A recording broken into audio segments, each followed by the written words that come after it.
Logan, appreciate you taking some time here for us. I guess a little, why did you want to come to Winnipeg to support those calling for the landfills to be searched? Well, we got a call at Land Back Lane. There's a network when it comes to these movements, and we try to support each other, build one another up, so we got a call that they needed support, so when we got that call, I made the decision, to come out and support in any way that I can, and I just thought to myself, what if this was my daughter? What if this was my mom, my sister? So that really kind of sparked the fuel in the fire and behind my reasoning to come out and support, my fellow warriors. Well, it was a busy time while you were around. One of the First Nations Indigenous warriors was arrested. There was the action at the police headquarters as well as the protest outside of the World Police and Fire Games. What stands out for you during your time in Winnipeg? The strength, the tenacity of the warriors on the ground, also the generosity.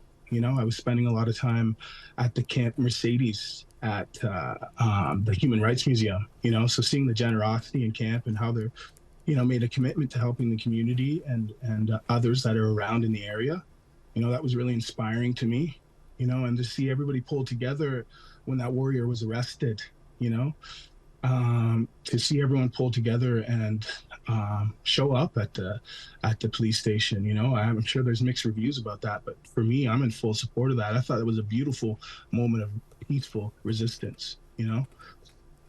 You mentioned Land Back Lane. Of course, you performed at 1492 Land Back Lane camp. Were arrested in Wet'suwet'en territory during that RCMP raid there. Why are these important causes for you to show up for? I think one of the biggest parts for me is it's medicine in these spaces.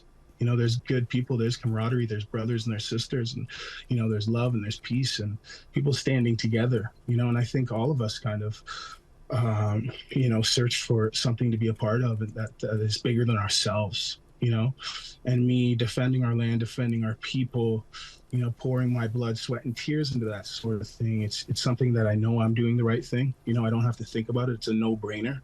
When I think about the government and the lack of resources towards searching these landfills, to me, it's a no-brainer. And I ask everyone, I urge everyone to just think about it for 1 second. Just take a moment and think about it.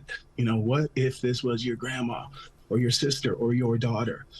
Because I know for me, I'd be out there on my hands and my knees digging, and I think the rest of the nation, if they slow down and think about it, they'd feel that way too,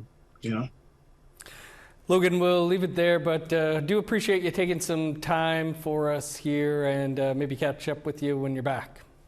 Thank you so much, Dennis. I appreciate you too, man. Ona Gawahi.